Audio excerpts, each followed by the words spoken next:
introduce a chromatic chord that functions as a predominant chord within the phrase model, so the tonic, predominant, dominant, tonic phrase model.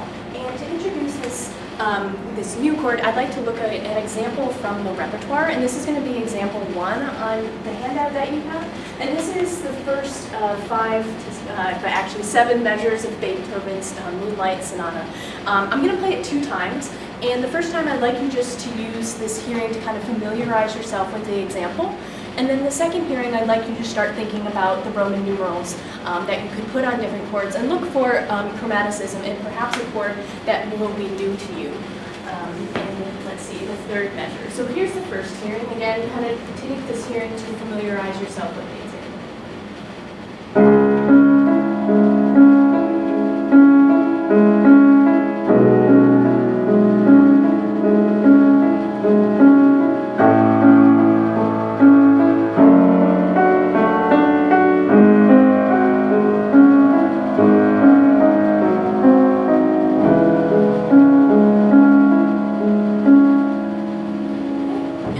Starting to think about some Roman numerals and where the phrase model is being played out, where tonic function is, where dominant function is, and perhaps if you can figure out where predominant function is.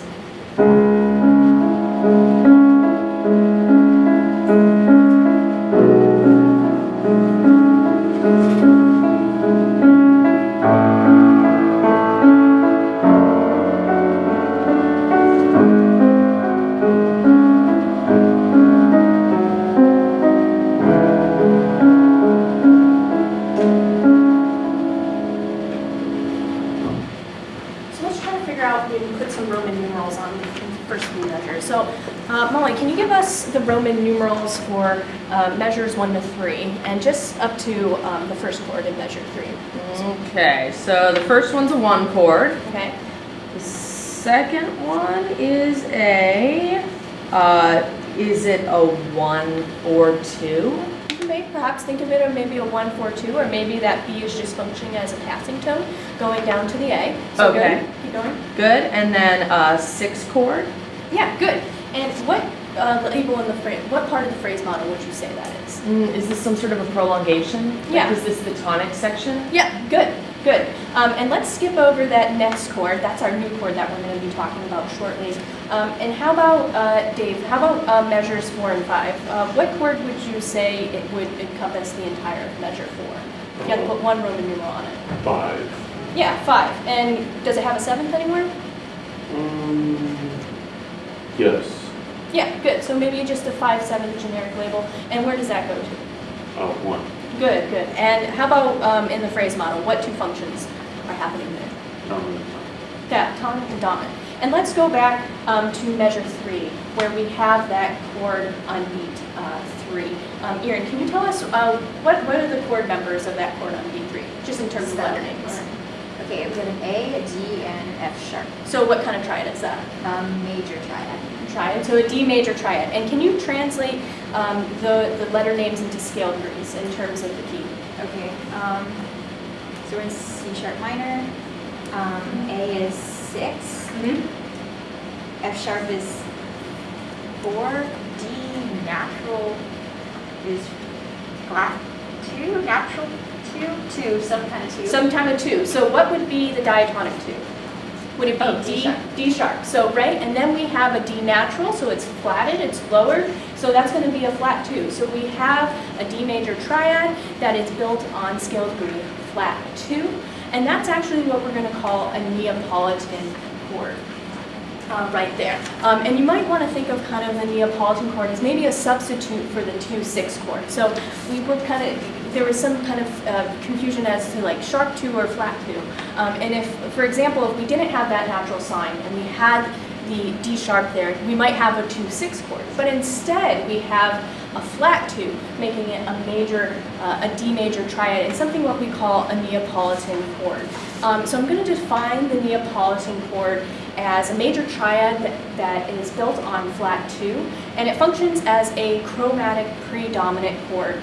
And this chord typically appears in first inversion. So if we look back at the Beethoven example in measure 3, we'll notice that this D major chord is in first inversion. It has F sharp in the bass, scale degree 4 in the bass, and it's going to lead directly to 5. So these Neapolitan chords typically appear in first inversion, and they typically lead to 5 chords, dominant functioning 5 chords within the phrase model. And so in Roman numeral analyses, these chords can either be labeled as a Neapolitan 6, or if it's in first inversion, that is. So here's just the generic labels for this. We can either label it as N. This is for root position Neapolitan chords, but if it's in first inversion, we can just put this the 6 next to it, Neapolitan 6, or we can just label it as a flat 2 chord and put it as a 6 right after that. So flat 6 in there. So now I'd like to talk about voice leading resolution in kind of an abstract context before we start looking at another piece of real music. So as I mentioned, the Neapolitan chord is going to function as a predominant chord that fits within the tonic predominant dominant tonic phrase model. And so as we looked at the Beethoven example, this predominant chord is going to lead to a dominant chord. And I'll also talk about what chords can precede the Neapolitan. So in major, the Neapolitan 6 can usually, I said major. Okay, so in major, when the Neapolitan appears, it is usually preceded by 1 or perhaps another mixture chord such as flat 3, flat 6, or 4. If it's in minor, just think of it as kind of a chromatic, as a substitute for the 2/6 chord. So any chord that could precede the 2 diminished 6 chord in minor could precede the Neapolitan chord in minor. So the Neapolitan chord is, as I mentioned earlier, is typically going to be found in, yes? I have a question. Yeah. Just to verify. Why do you call it a flat 2 chord? Can you call it a sharp 1 chord?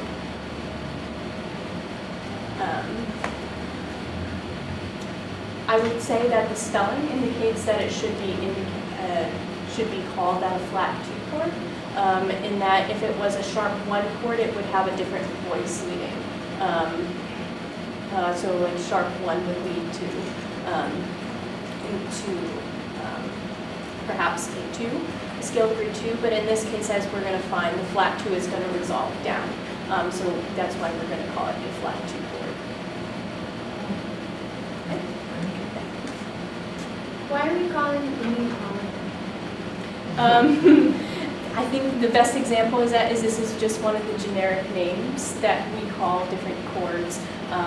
If we talk about augmented 6 chords, and in particular we have like a German, French, and Italian augmented 6 chords, those are just names that have been attached to the different chords. And just like that is kind of arbitrary, we might call this also an arbitrary name to be attached to the Neapolitan chord.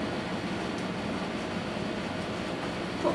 So I'll move on and talk about some voice leading issues. The Neapolitan chord typically appears in first inversion, and I'll show you why on the board. I'm just going to move over here for right now. And I'll generically put everything in C minor. Typically appears in first inversion because if it was in root position, we'd have a flat 2 in the bass going up to 5. You get this tritone.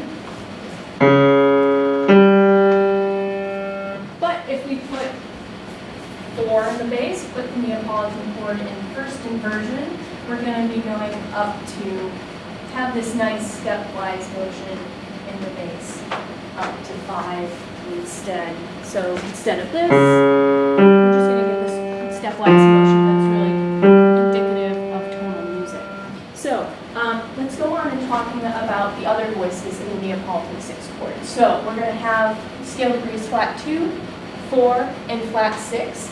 And so in this chord, we're going to have flat 2 and flat 6 are going to be our tendency tones. And as tendency tones, they're going to want to resolve down. So I'd like to just focus on the flat 2 for now, since this is going to be the new scale degree that most of us are going to be new with. So we're going to have flat 2, and that's going to want to resolve 5 minutes. And that's going to want to resolve down to T, right down. Resolve down. Yes. Wait, why is it leaping if it's a tendency tone?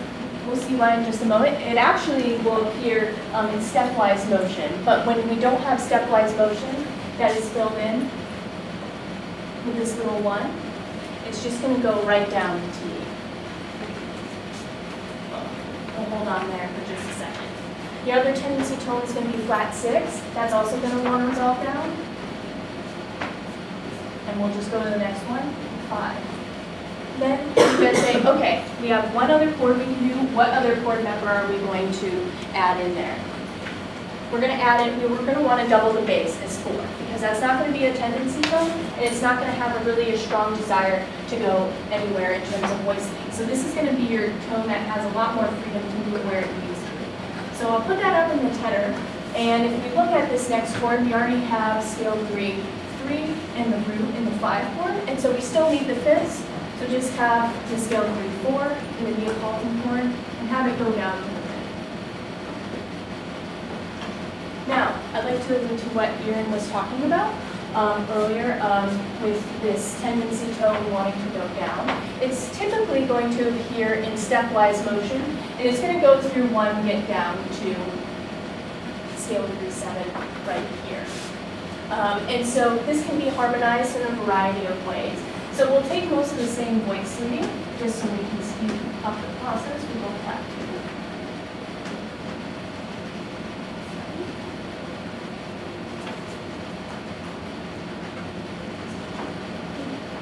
So sometimes it might just be an unsupported passing tone, but it can also support other chord tones. So it can go down to, let's say we put a 1 here, and we'll do a cadential 6/4. So we go Neapolitan 6 to a cadential 6/4, resolving down to 5.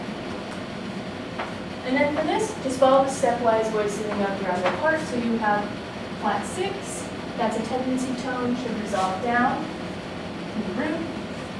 Also have 4.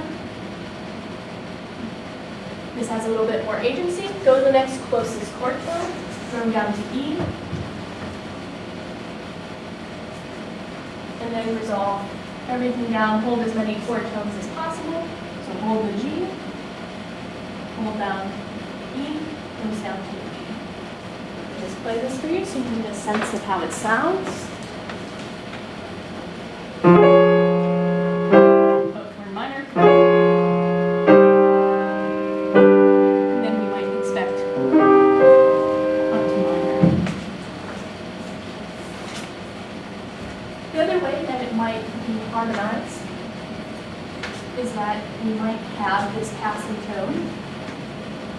Harmonized by a secondary, an applied chord, a secondary dominant. So we have the Neapolitan 6 chord going up to the 7th, diminished 7th of 5, going to 5.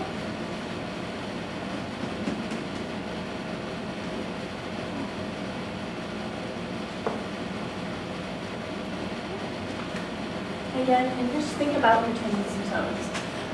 So this tendency tone actually here in the A flat, this is actually not going to resolve down. It's going to go resolve up to 1, up to the A sharp, A natural, excuse me. Think about this F. Go to the next closest chord member, goes down to E flat. This is already in the key. Then just proceed as we know our regular applied chord. So 7th needs to resolve down. A goes to the next closest chord tone, so on and so forth. And sometimes you might even get a combination. Let me play that for you before we make my final point. So here is the last one.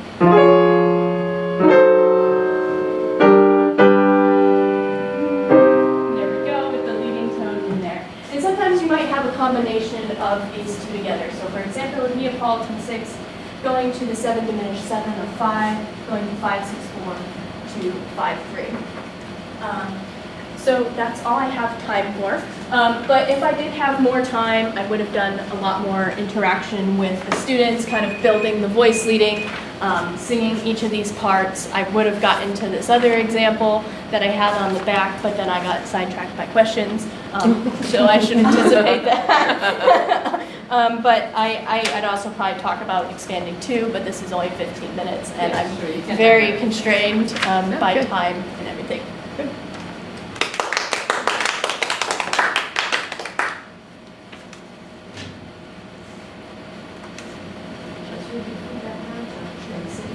I think that the biggest thing is just what you said about just the student engagement, that you, Yeah, it's like I mean, I too was much like- talking without stopping.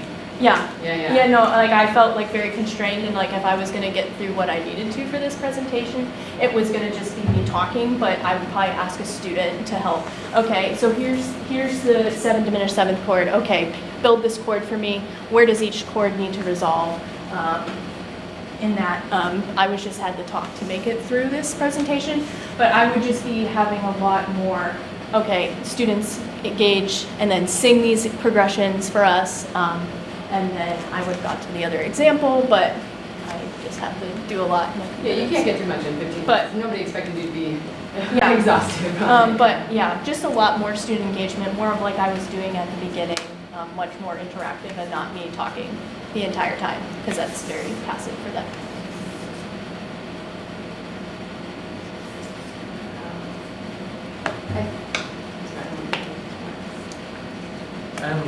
Yeah, it's great. Completely clear and Yeah, very all the clear. rest of it.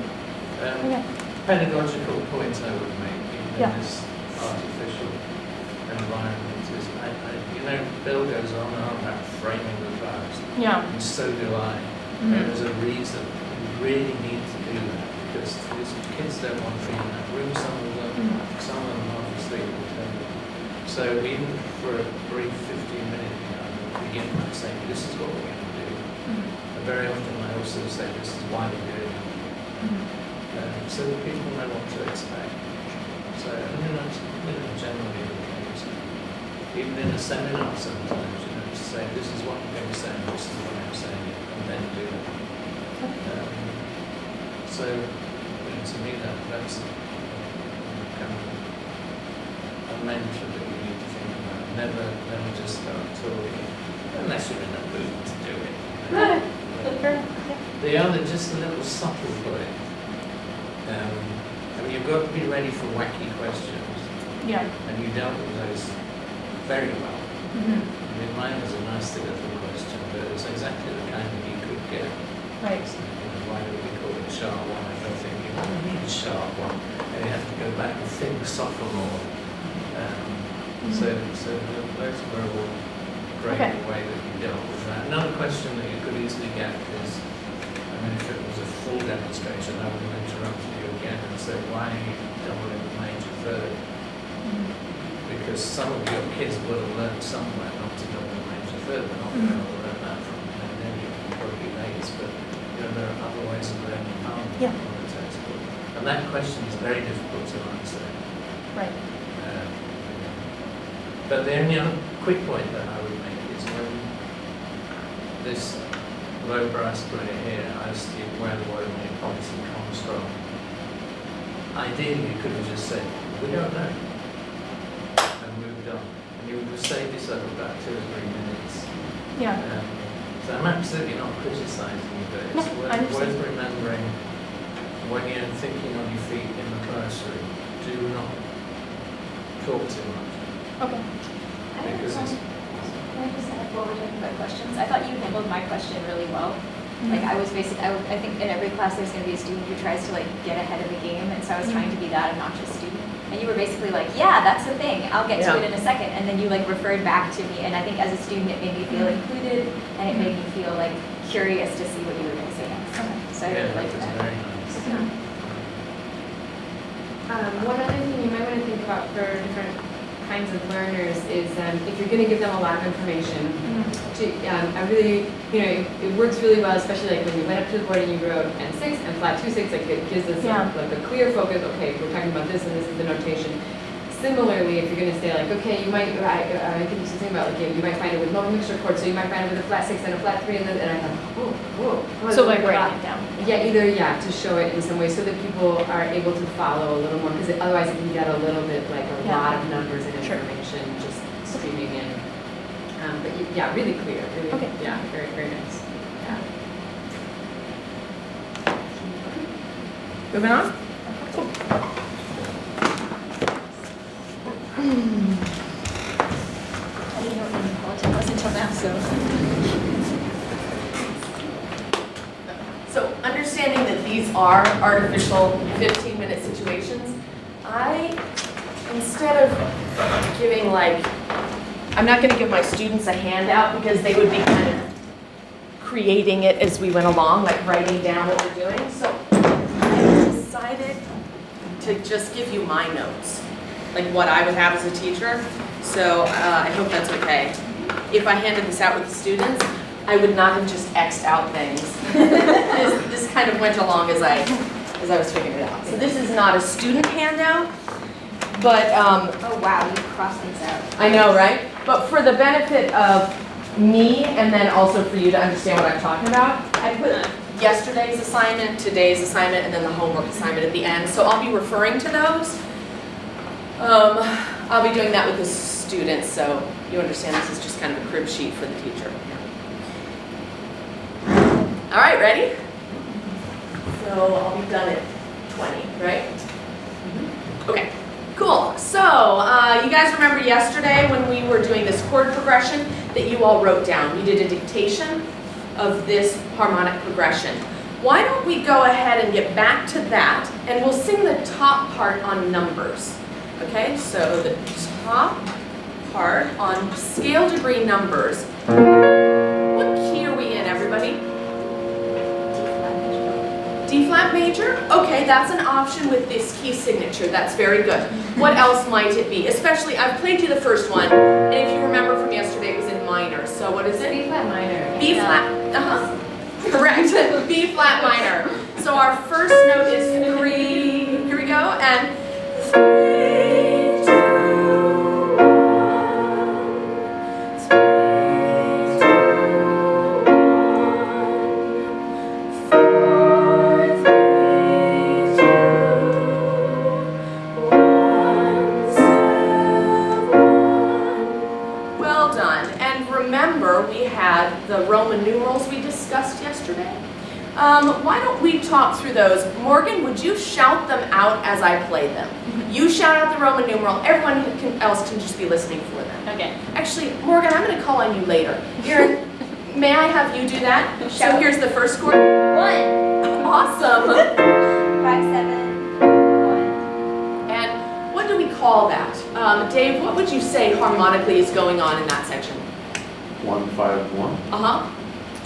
So what part of the phrase model would you say this is? Well, it's expanding time. It's expanding tonic, that's right. And Dave, I'm going to ask you about the next one too. Okay. Erin, you ready? Okay, here we go. 1, 5, 7. Dave, what's that doing? Same thing. It's doing the same thing. So can you think of all of those measures as being a tonic prolongation? Is that okay?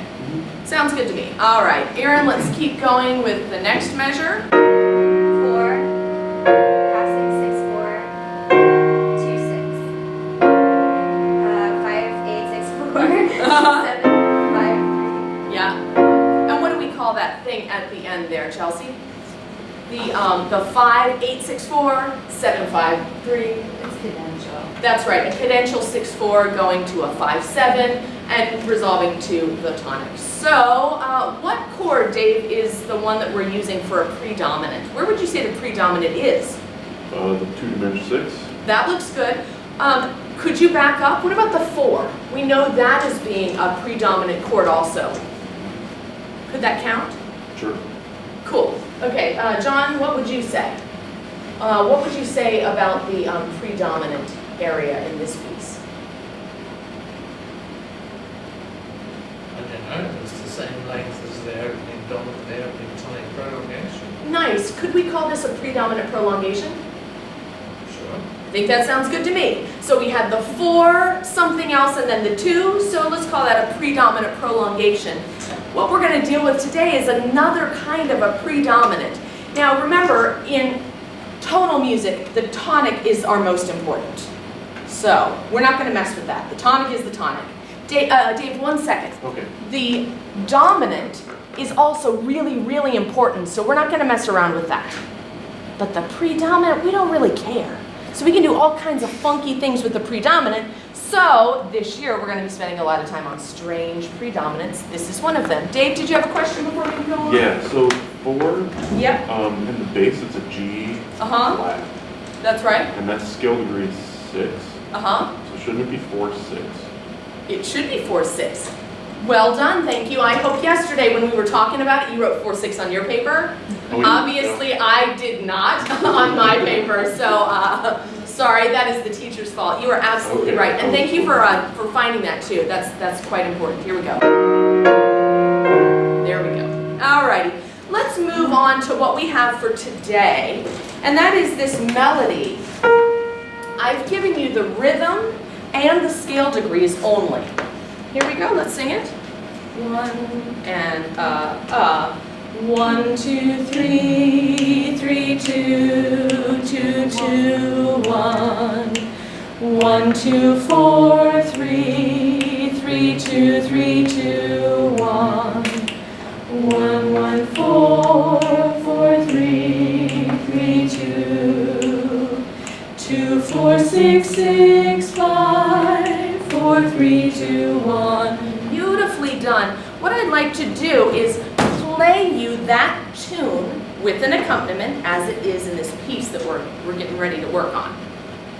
I want you to tell me if there is a difference between the melody that I play and the melody that we just sang. Here we go.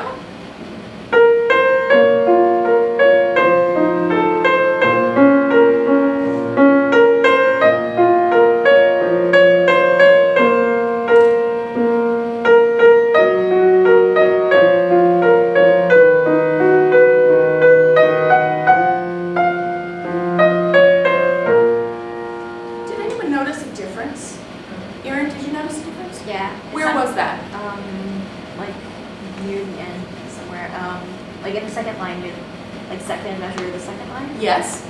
It sounded like you played the wrong note, but it wasn't like wrong. Yes, you're right. It sounded like I played a wrong note. I'm going to start there at the 4, 4, 3, 3. Sing this for me. And 4, 4, 3, 3, 2. Now listen.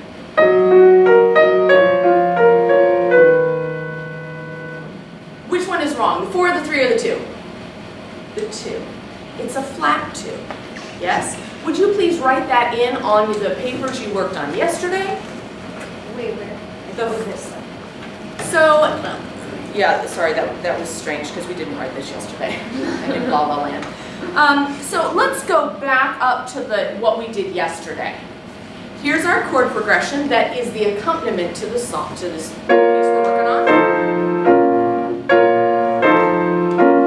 Here we go. Instead of this, we're going to go. That includes our flat 2. Would you please write in a flat 2?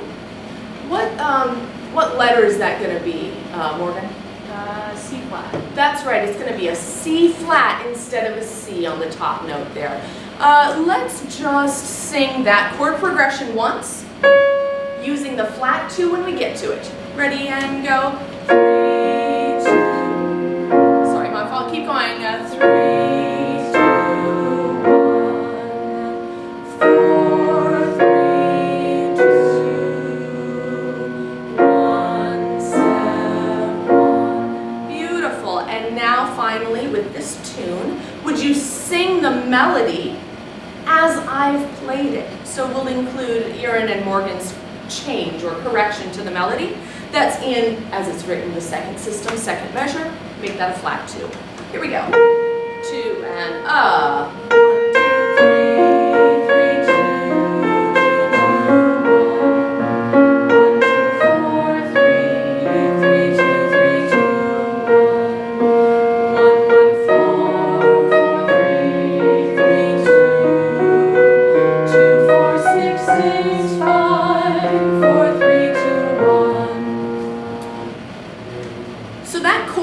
dealing with has the flat 2, right? The flat 2, what are the other notes in that chord?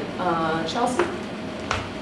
Flat 4 and flat 6. Is it flat 4 and flat 6? Let's look at that. So we've got E flat in our lowest voice, as we wrote yesterday.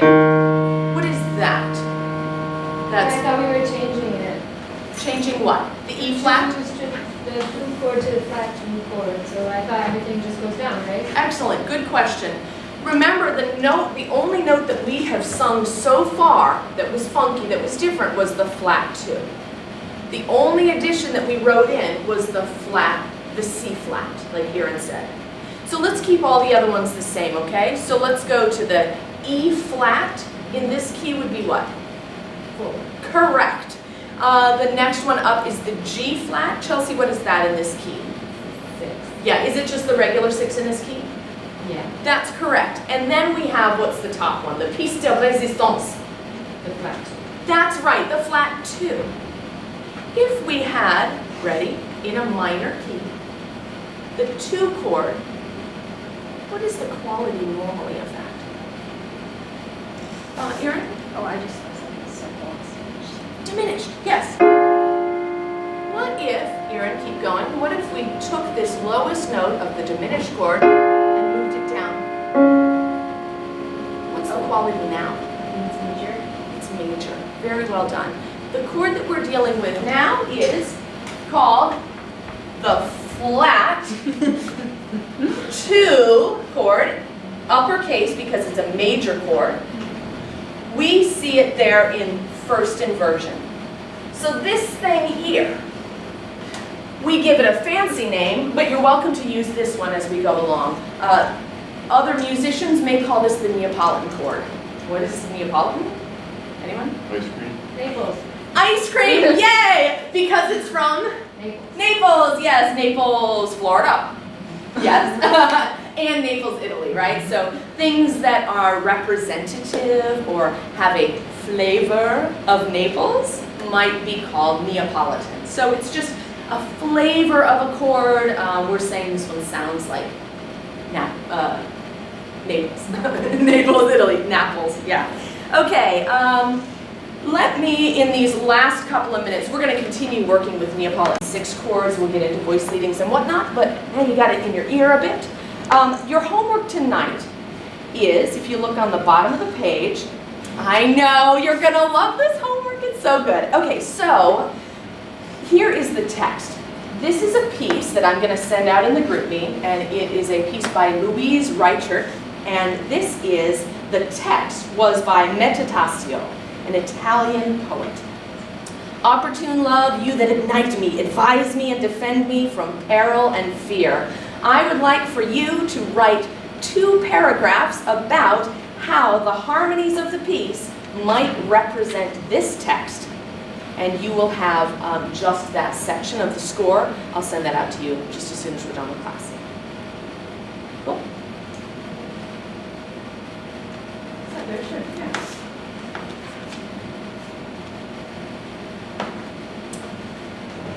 Oh, you're not. I'm done. I'll send it out to you now, but I think we have question time. I don't think I've got anything to say. I think absolutely fine. Very good. And that's one way of doing it. Okay. Great. Absolutely clear and enthusiastic. It's very, very interesting. If I'd had time to ask you a question, I was going to say at that cadence at the end when you go 4, 3, 2, 1, could you use the flat 2 there? Yeah. And we Kind could of thing a kid might ask and the answer's but yeah, why not? absolutely. And the one when Dave was talking about the predominant prolongation, that's another avenue we could have gone into, which would be to alter the 4 chord also. See what we can do to throw in the Neapolitan. So that could even be an extension activity if, for instance, we're all working on something and somebody's bored. Like, hey, did you notice that there was that other predominant? Could you make it that other chord, the Neapolitan? Why don't you do that, okay? And then I'll go over to Erin and be like, now the first note that we're going to write, you know what I mean? So then I can diversify, like, what everyone's working on? I mean, you know, it's just an No, example. yeah.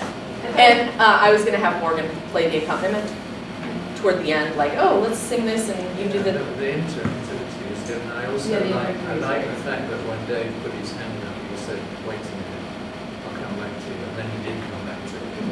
And that is a great way of saving time, it's to have the confidence to say, just let me finish my thought.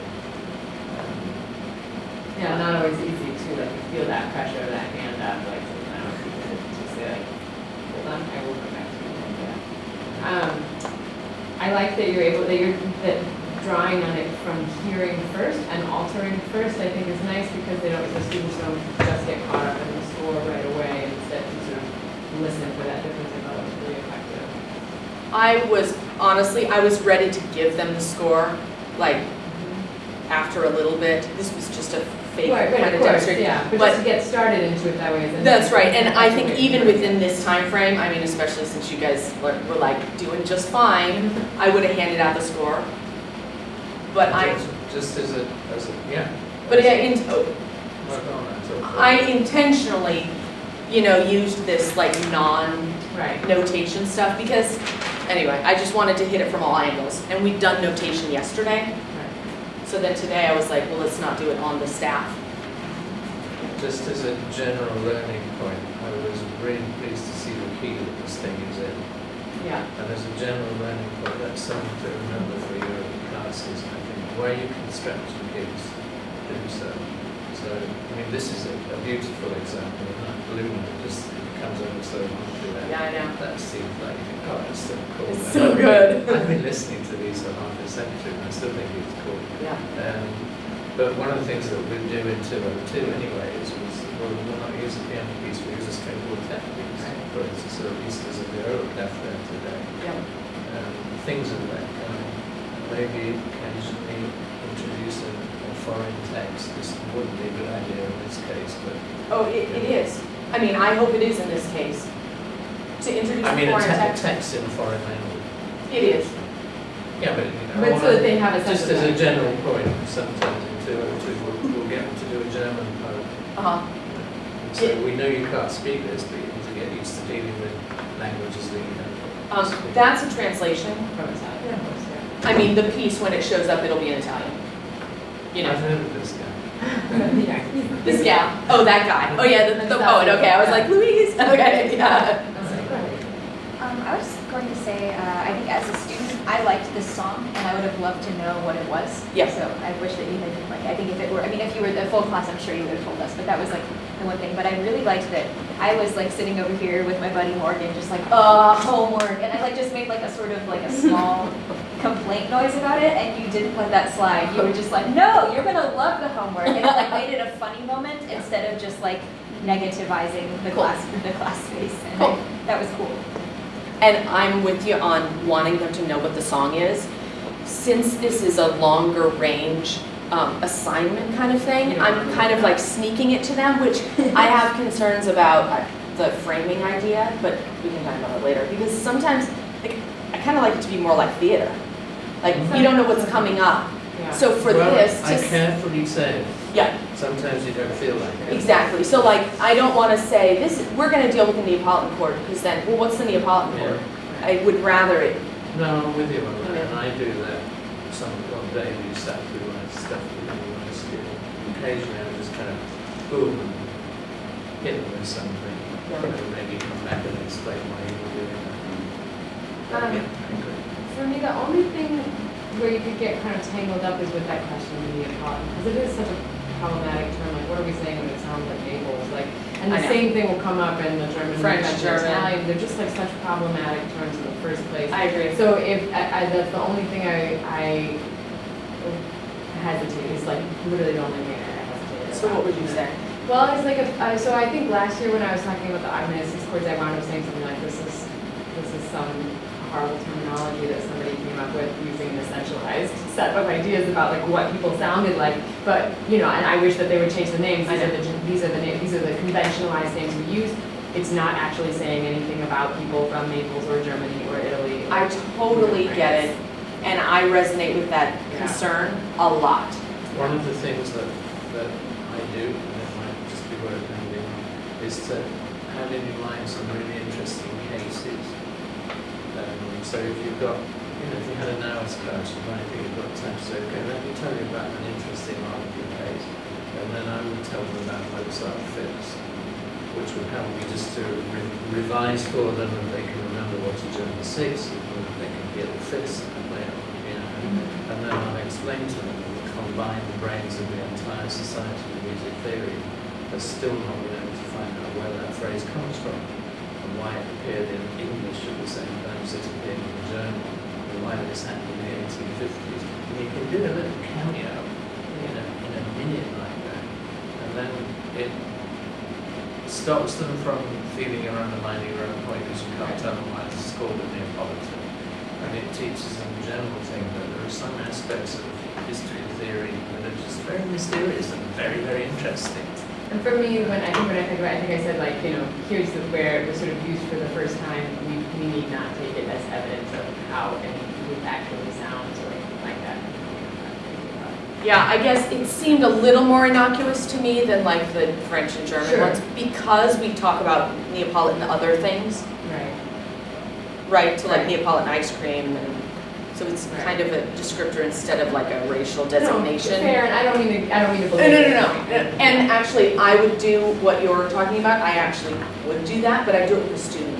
Like when I was doing that, I'd be like, hey, tonight, can you come up with some reasons why it's called a Neapolitan chord? And can you come up with some other things that are called Neapolitan chords? And then you've got 2 minutes tomorrow to explain it. And then, like, I do that often, and then it's like, you're the superstar tomorrow. You're like, okay, so I've prepared my report on the Neapolitan chord, and then it gives me a chance to be off stage and then to be like, taken over. Let me just hit you with a technical question and see how you would deal with it. Okay. Supposing you've got an intelligent kid in the class who Yeah. asks you that question about the major third. So why is it okay to double the major third in the Neapolitan sixth book? When is it not okay to double the major third? There are lots of traditional harmony textbooks that tell you never double the major third. Yeah, but haven't we been trying to get away from that just in general? Yeah, but I'm a student. I'm really interested. I'm a really good student, and I know if you double the major third, it's going to sound like Okay, better. well, it's not a tendency tone, so already we're taking the weight off of it a little bit. But also, it is, so what is the function of this chord? Pretty much. Predominant, and having the 4 in the bass is really emphasizing that it has this predominant function.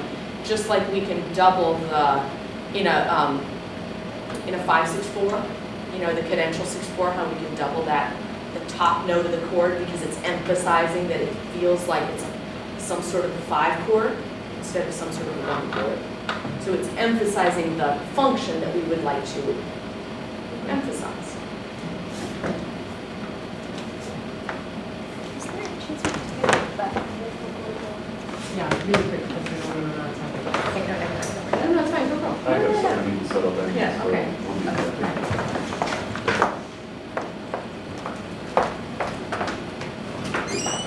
You want me to move the piano for you? Or with you? Fine, where it is.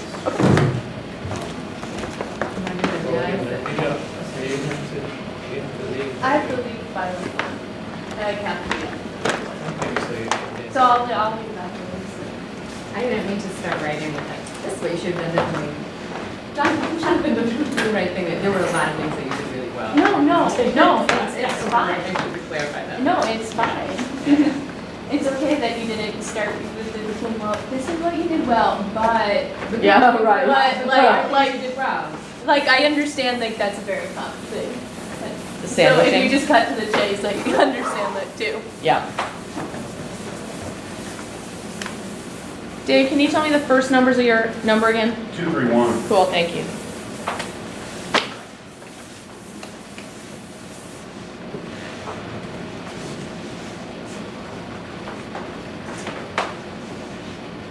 It's earlier. Okay.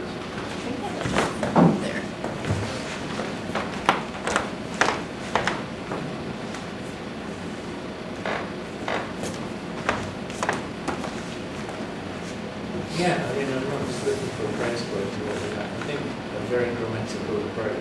Yeah. Like to actually might be the one. I assume that Molly would have already done that or something. That's a kind of more advanced level. But I think, with something like the Neapolitan, it can be so confusing, especially if you start talking about the voices. And then, they say, well, where does the flat two actually go? Because at some point it has to go to a natural two. Right. But it also has to go down, so how does that? It's a whole kind of Schenkerian discussion. So I think if I were given a task, I would take a very grammatical approach to it as well. Just, it's a bit simple chord. And I also like the fact that you play the chord. Yeah. As you were writing, I was Playing beginning to chords. think, I want to hear this, but you were concentrating on writing, and the next thing that you did was you said, so I'll just play these, Yeah. which was great. That's great.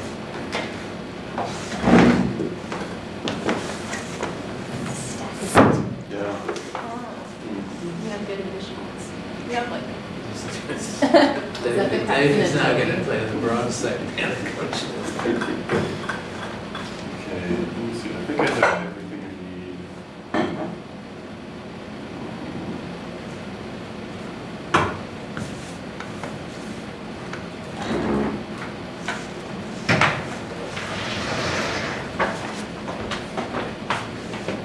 Okay.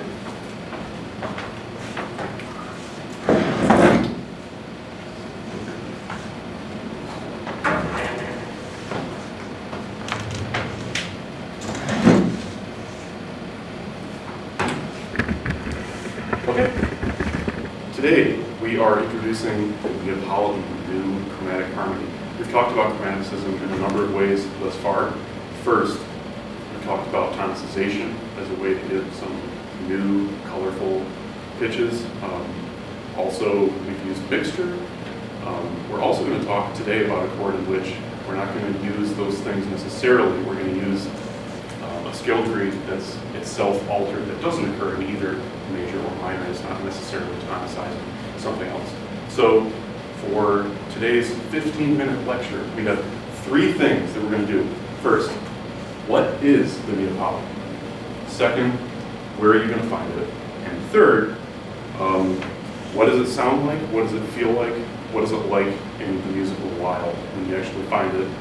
What's it actually like? So first thing and second thing will not take very long. Third thing could take as long as you'd like, but we have very little time, so let's get started. First thing, what is the Neapolitan? Thinking in C major, we have these two labels.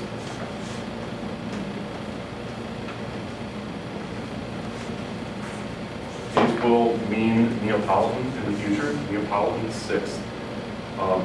We haven't talked about a scale degree 2 at all that's major, that is in the uppercase. We've only talked about 2 so far in 2 different qualities. So Morgan, if we're in C major, 2 is going to consist in a triad of what 3 pitches? D, F, and A. Yes. And lowercase, minor, triad. Molly, in minor, D, F flat, and A? close, try again. D, E, and A? A little higher. We're going with a diatonic scale degree 4. Uh-huh. C. Uh-huh. Here's 1, 2, 3, 4. F. F. And then if we're going to get our fifth A. scale degree A, and if we're in minor, that's going to be a, you were right earlier, you had the right instinct, you said, what kind of accidental? A flat. Flat, good. There we go. So 2 diminished because you get E, F, A flat. Oh, So yeah. remember that one? So we have major and minor options for 2.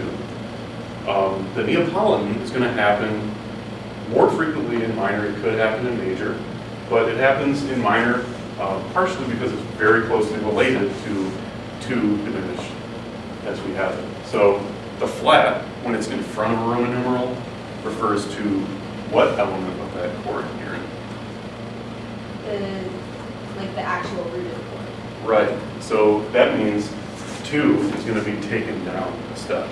So flat 2 means that we have essentially the same things right here, except the D is taken down a step. Flat 2. Does that make sense? Okay, good. Chelsea, when we get a 6 that comes after, we've seen this a bunch of times so far, that refers to what? First inversion. First inversion. So, if we're going to put this in first inversion, Jonathan, what's going to be the new bass pitch? Sorry, I wasn't listening. Yeah. If this is in first inversion, what's the new bass pitch? A flat? Just in first inversion. So, A flat would be the second inversion. F? That's right. F, A flat, and D flat.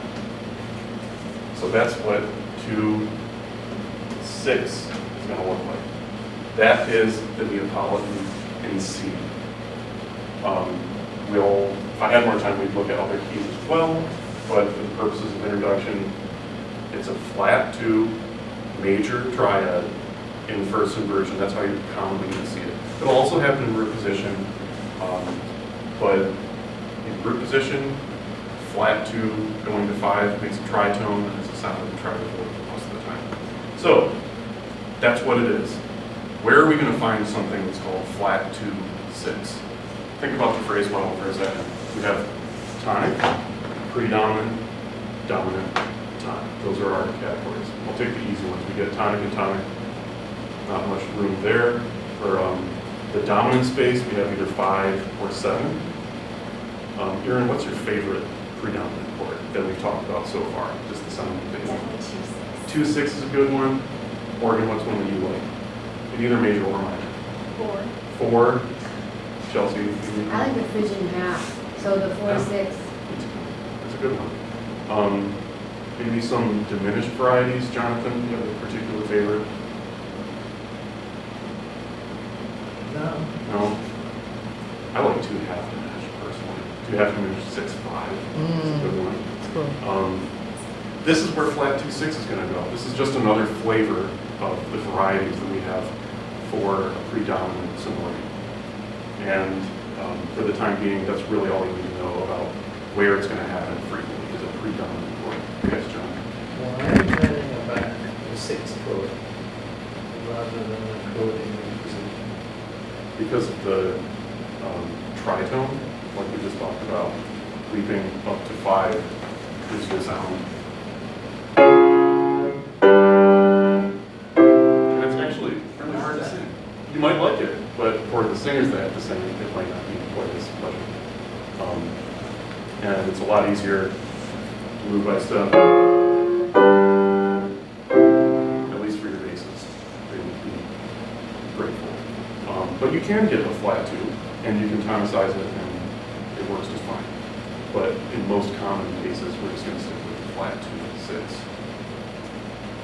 Okay, so those are our first 2 objectives completed. The third one, what does it sound like? What does it feel like? I'm going to give you a tonic.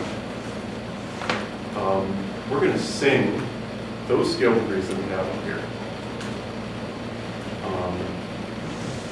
Here's your tonic. You sing scale degree 1. This is our top voice. This is our bottom voice. Okay? So, we'll go at about a pace for each note, about this fast. Here's your 1, 2, ready, go. 1, 2, 3, 2, 7. Good. So if we're thinking about our function that we have so far, and just thinking of Roman numerals that might be implied by this counterpoint, for the first 3 vertical things that we get, Molly, what's the function that's happening? Tonic prolongation? Yeah, and also in terms of Roman numerals, you'd say 1, then what next? Could it be either a 7 or a 5-7?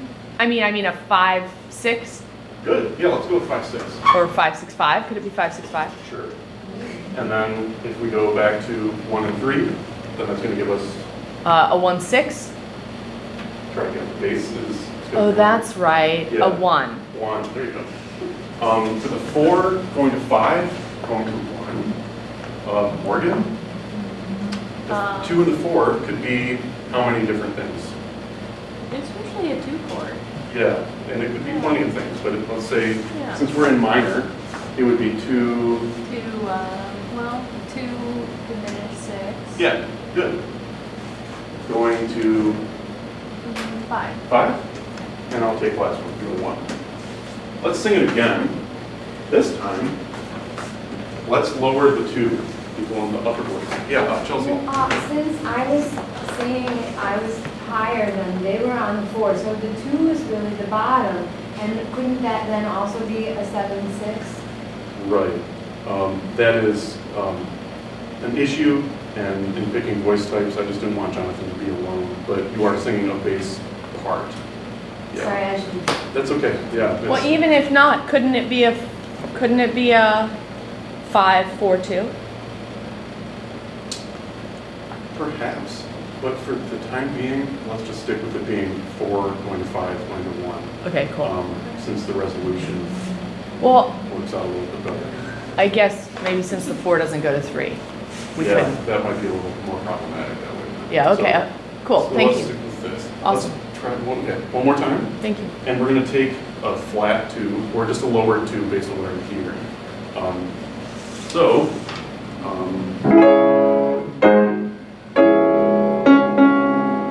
we're flat 2 this time. 1, 2, ready, go. 1, 2, 3, 2, 7, 1. Good. Feel how much closer the 2 is to the 7. Uh-huh. It's sort of an awkward leap to tune at first, and it's actually something that you're going to find in music all the time, something that people very much like. And I think of it this way, that if you think that the leading tone is something that really is just bending back up to tonic, and you're thinking a continual pitch space rather than just buttons that you're pushing, the Neapolitan with its flat 2 is really an extension of that leading tone that's just pushed a little too high, and as it recoils and comes back down, it automatically is going to bring you right into the leading tone. So think of those as really closely related, tightly related things. We'll talk about specifics with the car anymore later, but I just want to show you this exact counterpoint happening in a piece you all probably know pretty well. Tell me what piece this is once I play it for you. Yeah.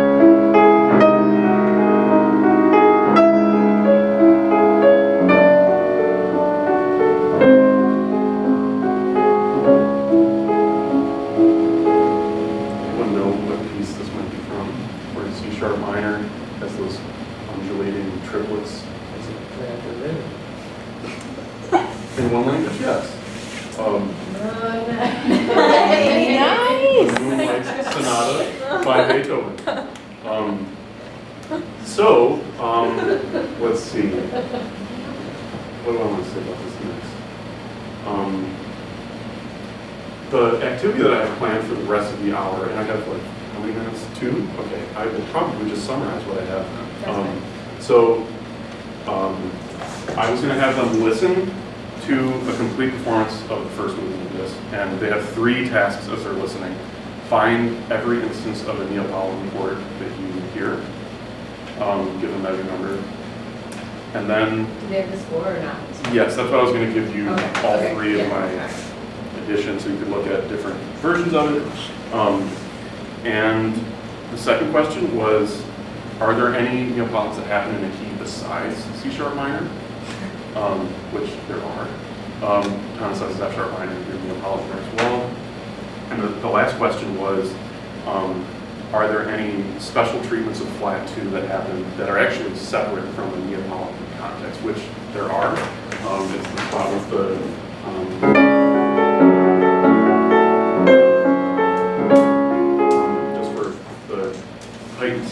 flat 2, and then I was going to use that as a springboard for discussion for 2 other questions, which were where are places that Beethoven uses to diminish instead of the flat 2, and why does that matter artistically?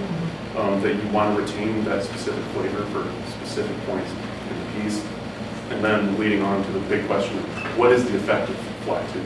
And what's the really distinctive personality or feeling or vibe that you get from that chord? Because I think that as they're the first time that they hear a chord like this, it is really distinctive, and it's something that you can just attach a personality to it first and try to figure out the specifics later.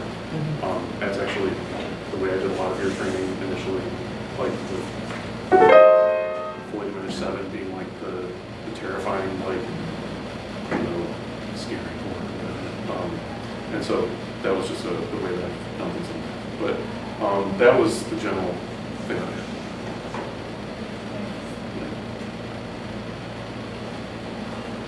No one was using the textbooks. I read both of them. I took stuff from them. I actually took that from the ways.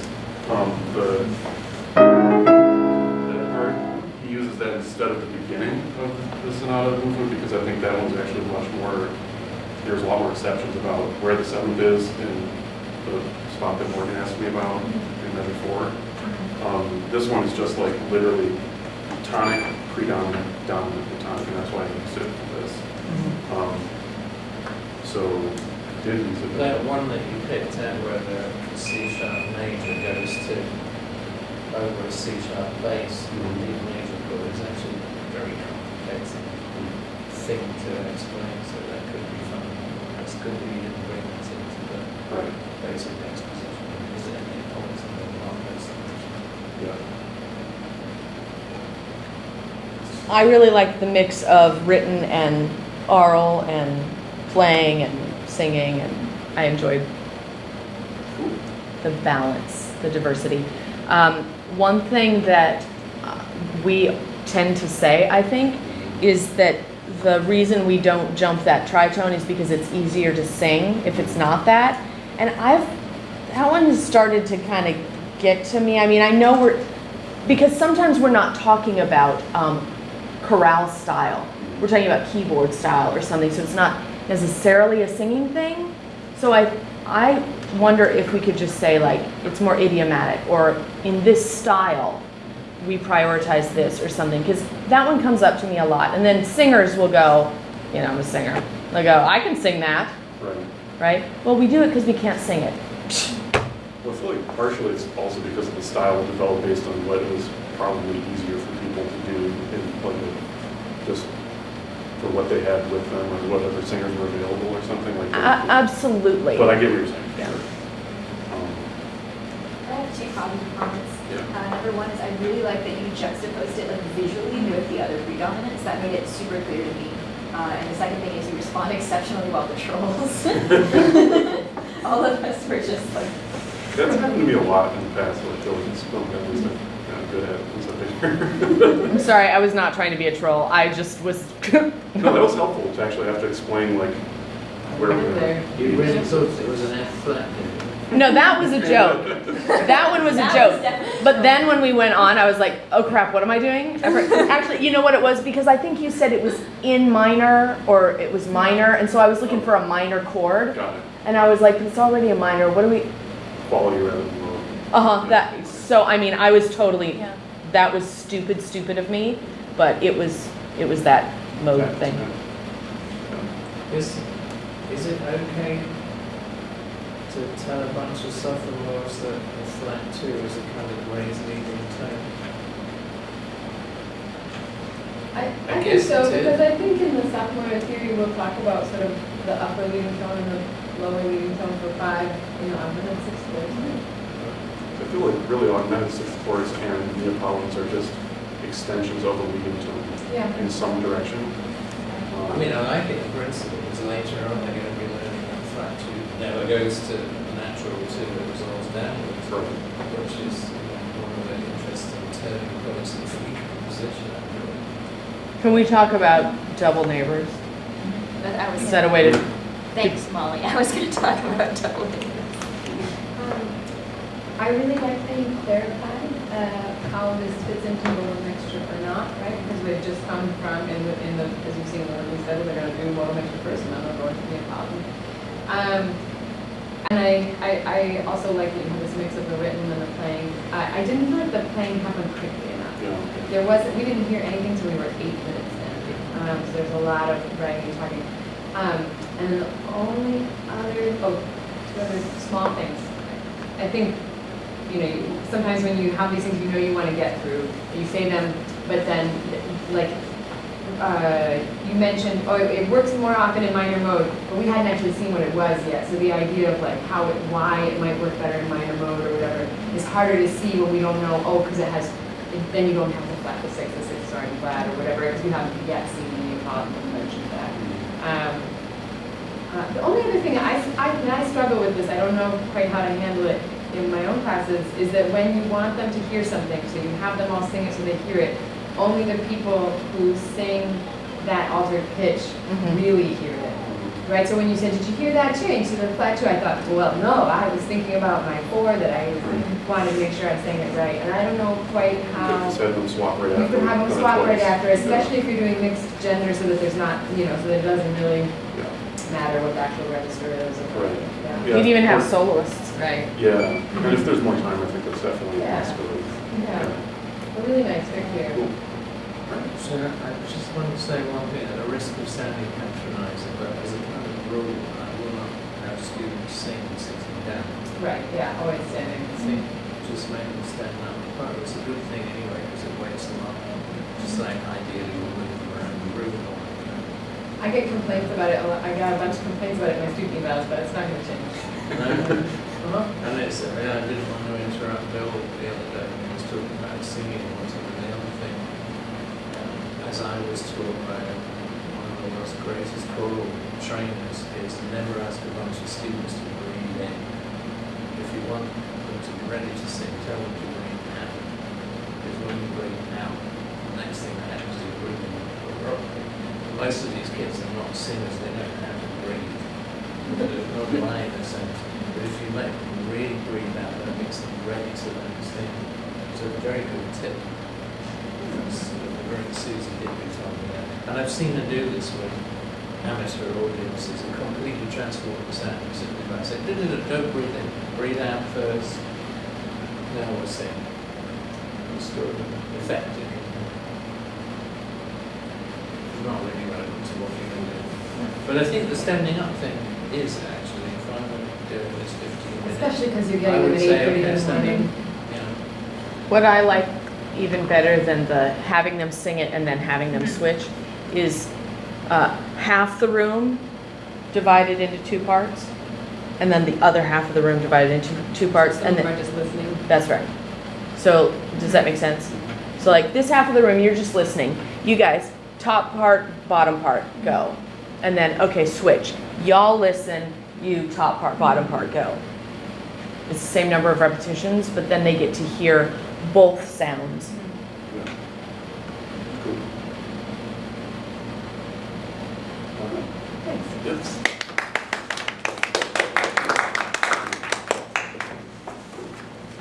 Do you record your activities and all that stuff? I was, Did you get? actually, Yeah. probably prefer to use that, but yeah, can you just erase the right half? Sure.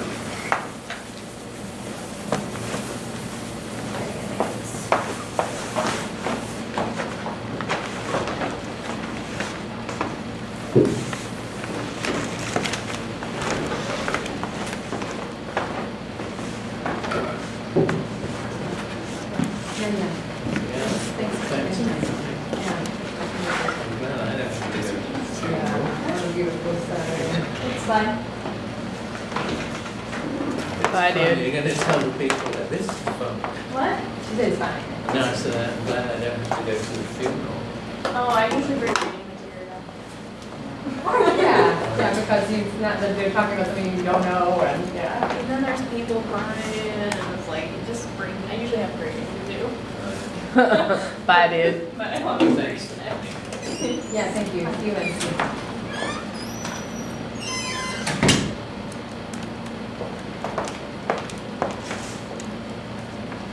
Or ordinarily, I would not just take the textbook to the front of the room, but I'm going to do that today because this is a simulated environment. But why not?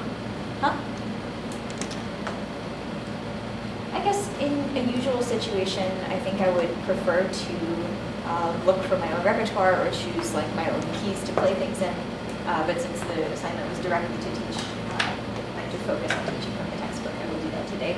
As just more of a comment on like, I don't usually do that, but. I know, I think it's actually, I often have the textbook with me, in particular in case someone had a question about it. I mean, as I mentioned, they're not gonna have a textbook for this semester, but if they do have one, I think it can help because they can say like, well, I don't understand this thing, and then you can actually just like look and see specifically like what was going on. Or if a question comes up, you can check and make sure that the thing you're saying squares with what they're going to find in their reference material. So sometimes it can be useful as a reference. I mean, not for like standing and reading out of. And they know that they can find it in the textbook. I actually think that that's cool. Okay. No, that's something to think about. I'll reflect on that later. I guess I've always just thought of it as like, I worry that it would make me look unprepared, but in a sense, maybe it makes the opposite. It's the opposite effect. Something I'll think about. So, should I just go for it and see? It was like 54 on my laptop, so that would be 09. Perfect. So I'd like to start today by addressing what we've talked about already here, because today's topic is kind of an amalgamation of all of these different topics that we've been talking about so far this semester. So in the past, in freshman theory, you might have talked about tendency tones. Can anybody just give me a quick review of what we mean by tendency tone? Somebody doesn't actually cover that. This would have been last year. Yeah, we talked about it with 5-7 That's good tones. to know. They have to resolve. Yeah, they're tones that resolve, and usually by Steph? step, yes. A tendency tone is a tone that resolves by step. So that's going to be important for today. We've seen that in 5-7 chords, or just in 7 chords in general. Chordal 7th resolves down, leading tone resolves up. You know all of this already. We've spent a lot of time talking about expanding on our tonal, on the phrase model, on the tonic area, expanding the predominant area. So remember that expansions of predominant is going to be important today. Third, we've spent the past couple of weeks talking about modal mixture in particular, which is going to be important today. And fourth, and this is a little more abstract going forward into what we'll be doing, but thinking about as composers in the 19th century seek ways to make their music more original, we're going to think more about reharmonization of certain scale degrees that might not be functioning in the same way that we've previously seen. So all of these things together are going to come into play in our topic for today, which is a new type of predominant. You've all been waiting for it. Stay tuned. So what's going to happen is I'll introduce this new chord to you, which is called the Neapolitan. I'll play an example of it from the repertoire. And then, we might not do this in here, but I will have you work together with each other to explore, kind of workshop the pitfalls of what issues can emerge with part writingness.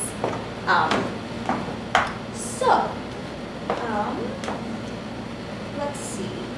Our new chord, I said it's called the Neapolitan. So far, that's all you know. So I'll start by saying this is typically based on scale degree 4 in the bass. Molly, what are some other chords that we know that are usually built above scale degree 4? Well, the predominant ones, so like 2, 6, or 4. Mm-hmm. 2, 6, or 4. We can also have the 7 versions of those. We have some cases might see 4, 7, 2, 6, 5 more commonly. There's also one dominant that has scale degree 4 in the bass. Which one is that? Anyone? 5, 4, 2. 5, 4, 2. So today, this is a predominant chord, as we would usually expect, built above scale degree 4. And I want to think about how scale degree 4 sounds. And going back to that notion I mentioned at the beginning of today about reharmonizations of that scale. So if we are in C-sharp minor, which is personally my favorite key, fun fact, that's going to be on the final, what is my favorite key? So we have scale degree 4. If this is C-sharp minor, sing scale degree 4 for me. Hum it first. Take a minute to find it. And sing it out loud. Yes. So in a 4 chord, that's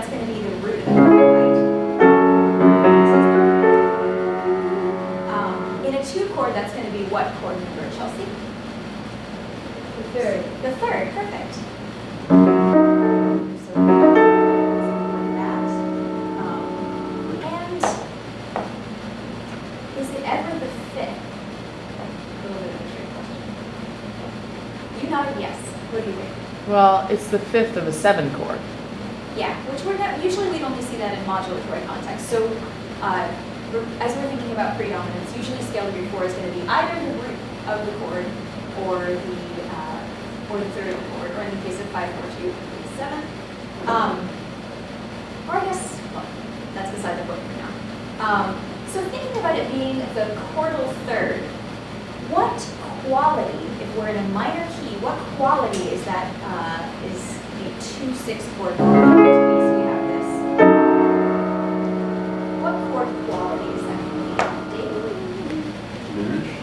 Yeah, it's going to normally be diminished. So we're not usually going to see that in root position. The chordal third in the bass, this is diminished. So what if this F sharp, our scale degree 4, what if that is the chordal third and we alter the quality somehow? What quality are we hearing now? It's in first inversion, but it's... Major? Oh, yeah, it is major. Sorry. Yes, we're trying to... Yeah. So that is going to be the sound of the chord we're talking about today. This is the Neapolitan. It's a major triad with scale degree 4 in the bass. So a little bit of mathematical thinking. I'll give you 15 seconds and I want you to tell me if that's a major chord, F sharp, scale degree 4 is the third, what is going to be the root of our chord? 10 seconds, I'm not looking. All right, on 3, which one would it be? 1, 2, 3? D flat. So you said D flat, but we're thinking in scale degrees here. So scale degree 4 is the chordal third. Count down, you can think in your head that it would be some kind of 2. It's not a normal 2, because that would be our 2/6 chord. So how do we have to alter that scale degree 2 to make it a major triad? You said down. We don't have an altered 2. We just have 2. We have a sharp 1. But now we do. This is the thing. We've been talking about modal mixture, altering chords to get scale degrees that are not normally in the key. And this is an extension of that. So now we can have flat 2. So instead of, we have some kind of here, we have 2/6 here, instead we have, hear that flat 2, 2, 1, there's 1 for reference, here's 2. So this is our Neapolitan chord. This is the flat 2, and we're going to talk in a minute about why it's normally in first inversion, I guess. So things to know so far. This is for you to prepare to write your listicle on BuzzFeed about like top 5 hot things to know about the Neapolitan. First of all, Neapolitan. Some of you are probably thinking, why are we calling a flat 2/6 chord a Neapolitan? It's to make it maximally difficult to remember. It's a long story. Ask your music history teacher. Haha. Neapolitan. First, we said the root of the chord is flat 2. Yes. Did you have a I was question? just stretching. Too realistic. So yes, and it's usually going to be in first inversion. I'm going to say usually. So this is what we know so far, right?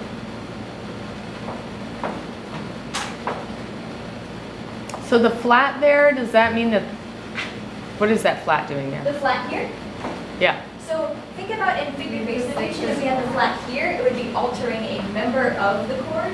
But since it's before the Roman numeral, that's an alteration to the root in particular. Got it. Okay. So this is what we know so far. It's called the Neapolitan chord. The root is flat 2. It's usually in first inversion. And what quality is it? I forgot to write this. Not what quality is it, excuse me. What function does it serve in the phrase model? Think about what we talked about with it being scale degree 4 in the bass, with what other members of the chord we have. You got 3. Yell one of them. Predominant. Predominant. Yes, it's a predominant. This is going to be a really great listicle. You're going to get so many views. Things to know about the Neapolitan. Before we move on, can I get a thumbs up, thumbs down poll?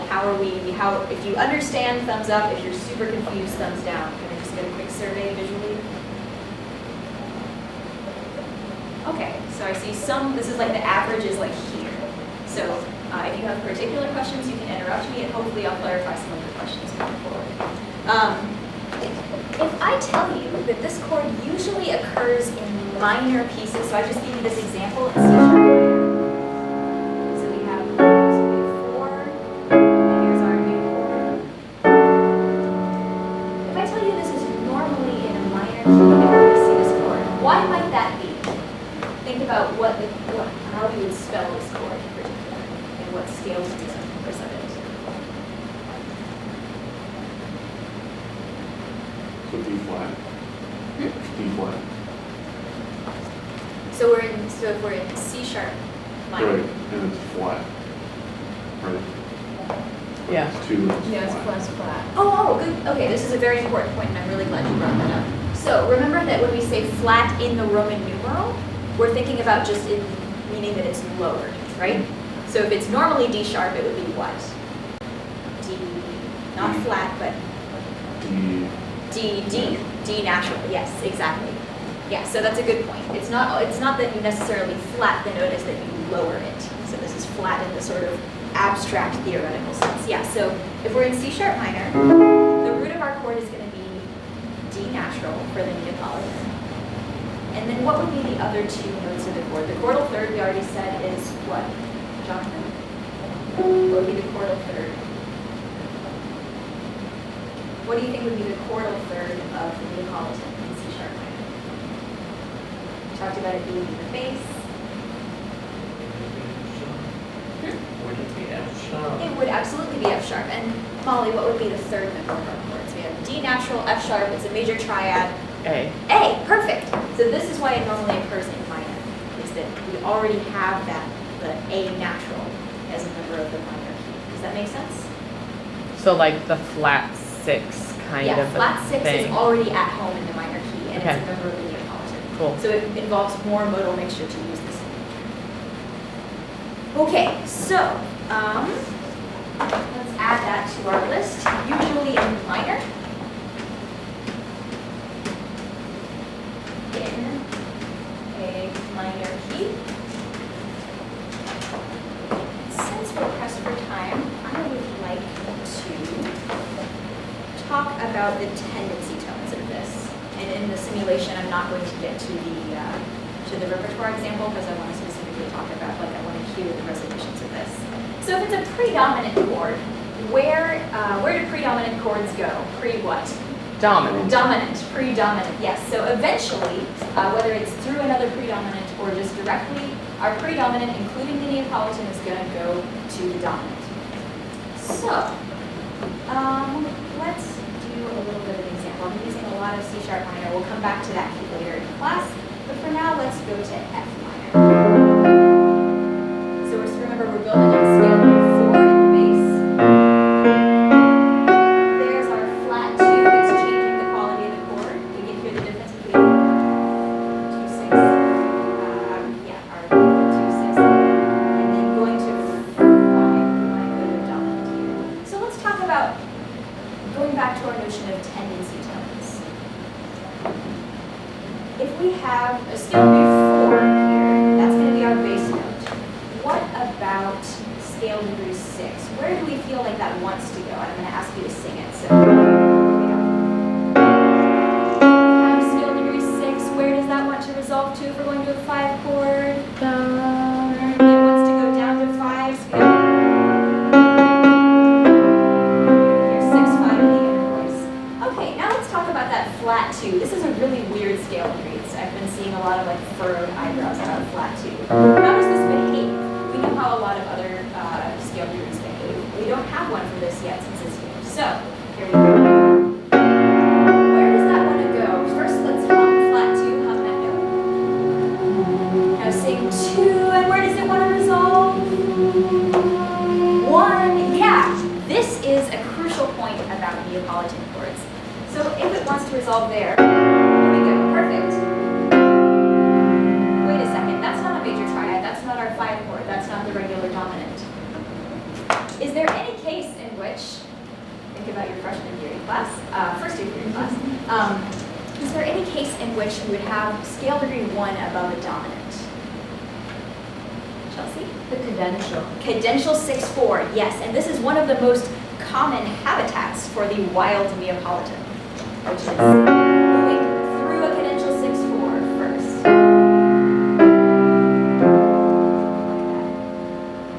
You see how it really naturally, that tendency tone flat 2 wants to go down to. So there are, you can resolve it directly to a dominant, but in your part writing, you might think about how that melody very naturally wants to step down and surround the tonic. You could even think of it as you thought when we did counterpoint many years, eons ago. We learned about double neighbors. You could even think of this as kind of a symmetrical mirror image friend to the leading tone. The leading tone from the bottom scale, 3/7 wants to go up, and now we have flat 2 wants to go down. But sometimes it has to skip that, and you just directly get the double neighbor. 2/7. I think I'm going to stop there because that's where I would go into the repertoire. I liked it when you sang your demonstrations. That was really helpful. You did it somewhere in the middle too. Like you sang, remember the leading tone? I was like, oh, yes, I do. Maybe that's because I'm a singer, but I always like when people do that when they talk while they're singing the pitch, like they say here how it feels to be on this pitch and then it goes down, like Right, something like 'cause that. otherwise you're just continuing with the abstract. The 4 goes to 3. I'm like, okay, 4 goes to 3, but the singing really connects it to the music. Thanks. Yeah, I think it's probably because we taught oral skills first, but like some things never completely leave. I don't think they should. Yeah. I mean, don't let them leave. Thank you. I hadn't even thought about You're that. very fluid in the way you use the different mediums, and that's great. You go to the board, you sing, you go to the piano. That is a good talent to have. I'm not trying to make you self-conscious, but use it. You know?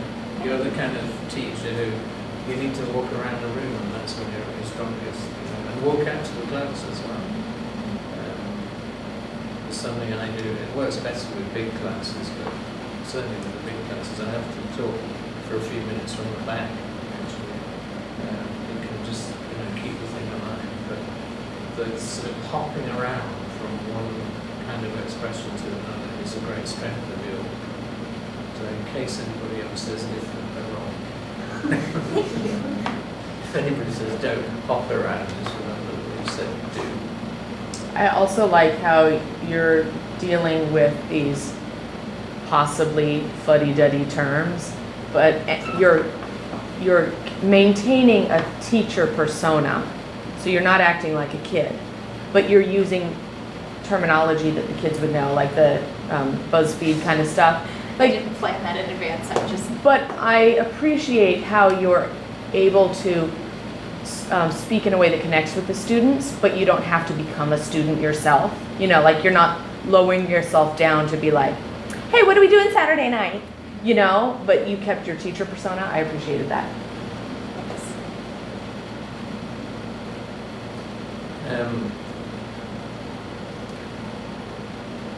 This is going to sound like a good criticism, it's not, but seeing as this is a demonstration and analysing, I heard you say very memorably there are 5 things to know about the Neapolitan. Then you started writing on the board and there were only 2, and then you got to 3. So I was taking notes as if I were actually your student, and I was thinking, hang on, what are these 5 things? Only because I felt cheated. I wanted to know what they were, and at the moment when you said that, you probably knew what they were. Oh, I meant that. I think I said it as part of my offhand remark about making a listicle, and it never occurred to me that people would hear there are 5 things. They're listening. And I think there was going to be one more. You mean what are the 5 things? It would have ended up being 5, but I hear you that would be super frustrating as a note taker. I didn't even think Is about that that. an American thing to talk about in the abstract? 5 things. Well, you'd be like, the top 5 things you didn't know about, I usually say top 10. Top 10, or top sure, 3. yeah. Well, that's Top the 3, yeah. annoying internet trend lately is it can be any number. It's just Yeah. like 17 things you didn't know about Harry Potter or whatever. So I think I was trying to parody that, and in doing so, threw out an actual number. I will keep that in mind. Well, Thank you. Teaching is a huge challenge that most people don't realise, that we all do realise it. And one of the things you have to do is listen to yourself. No, really, you can talk on autopilot for several minutes and I don't even know what I just said. I'm sure we've all done that. So, I think you have really great enthusiasm, and like Jonathan says, I really like that you're moving around a lot.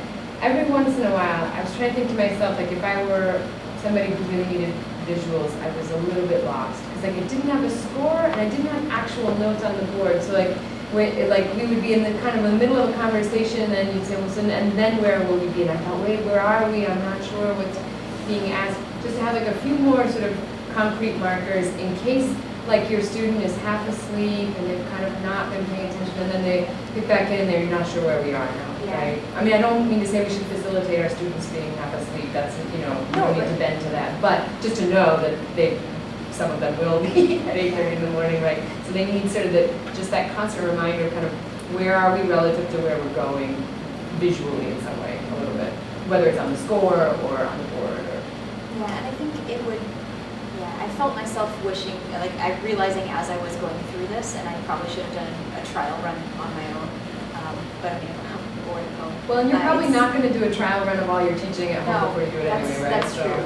Yeah, but I think incorporating more visuals is going to be important, even more so than just writing words on the board. And I felt more scattered than I thought I was going to be, if that makes sense, which is something that I feel self-conscious about from my teaching last year, and that I'm trying to work on. But more visuals, I think, could help solidify that. Give a concrete thing. I agree with that. For them to have something to hold in Yeah. their hand is a good idea. I also think you can slow down sometimes, and that's a good thing. It's just to, it can be good for the students as well. You just stop and let whatever you just said sink in a bit. Or just turn around and say. I mean, it was good when you said, "Okay, how's it going so far?" Give me an indication that you're following what's happening, and then you didn't react to the fact that we were deliberately trying to throw you by. I don't start actively reviewing things until they go down. I did this all last semester. I had one Okay. student who would always do this, but he was acing all the homework assignments, and he was obviously just Right. being silly. But I like doing that a lot because it lets me gauge how the students are doing without saying, are you confused? But you, I mean, regardless of what the students are thinking and their attention to it, also I think probably you as a teacher could pace yourself a little, just, after 5 minutes or so, stop. The silence is a very dramatic tool in the classroom. So if you think you've made a point well, stop and then maybe repeat it. So that also is not possible. It also helps you it helps them ROE section off the time.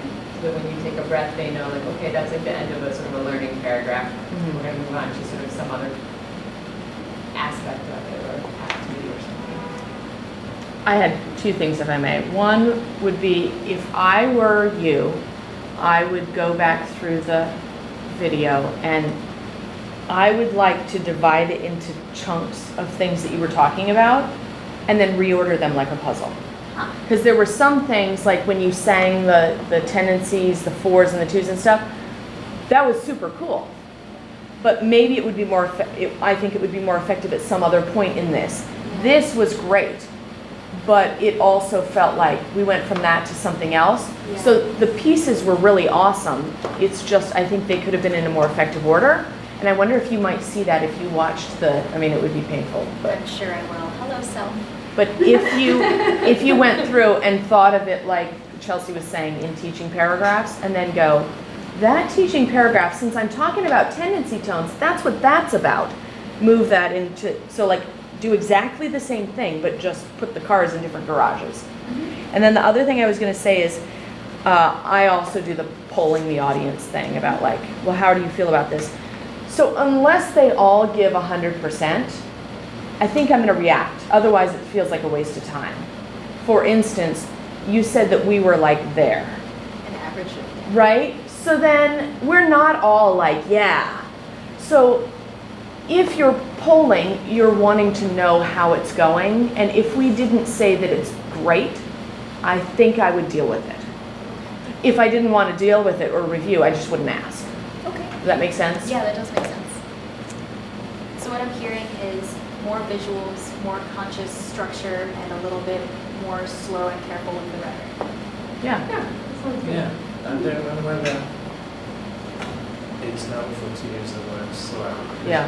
It's not you. I mean, you have a fantastic presence as a teacher, and I don't think you should feel inhibited in any way. I think the important word I used was stop.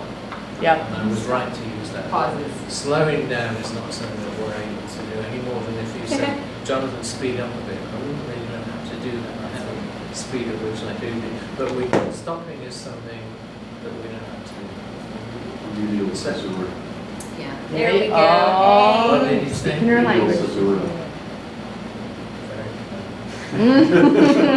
No, I have a content question, and I'm raising it because I think it's generic.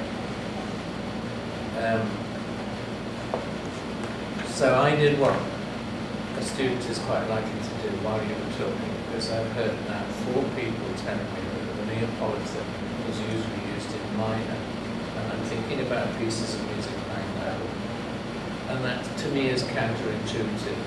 So what I do is, because I'm taking notes here, right, which is fine, we've got kids with computers, that's going to happen. You know perfectly well I'm also online here, so I thought, I wonder what Wikipedia says. So I put Neapolitan chord in Google, right, but it goes straight to Wikipedia, as it happens. There it is, and as you're talking, I'm skimming through it, it doesn't tell me anything about it being in minor. Actually, the most important cases it gives are where it's used in major. And particularly I noticed that I was listening to you, so I wasn't not concentrating, but I also noticed it said the Neapolitan is absolutely vital for certain modulator techniques, like moving down half step or whatever. So at that point, you've lost me. Again, it's not a criticism, it's general advice about being in command of the material. It's a really good idea to know, whatever you're teaching that day, To know what's what on the does Wiki. Wikipedia say about it? Because that's where they'll go. You should certainly know what, you know, if you think most of these kids are looking at the Clendinian textbook, then you should know what's in there as well. We're going to be increasingly using lathes as well. It's a good idea to, whatever the relevant textbooks are, to know what the routine knowledge is. But also look at the kind of sources that we're looking at, and there might be a surprise. And I think that's Yeah, because there's not complete agreement across different systems in terms of how yeah, to just refer think things, about what they say. you may suddenly find that because you're towing over Eastman party line, Right. that you're telling the kids something that not only do they not believe, but they can see that it's not true out there. So that's nothing to do with the delivery, that's why I So said edit it's Wikipedia ahead of our lectures, got it. prep. Nice. This is part of the Right. prep. So Right into it. I see you, TH. Worldwide student. Oh my goodness. That would be perfect. I mean, it's against all of the Wikipedia guidelines and they catch it fast, but that is such a beautiful fantasy class moment. One time in my first year of teaching, I thought they weren't reading my emails, and so I put at the top of the email, I said, if you're reading this email, when you come into class, draw a circle on the board. And only 2 of them did it. Yeah. And then I got to, it was, well, anyway, it can be a fun moment. I'm not sure why that was relevant. They weren't always repeating emails.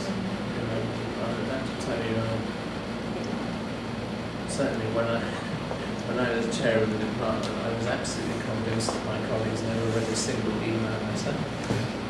Because I would routinely send things out that clearly required a response, and then only 4 out of 15 people would get back to them.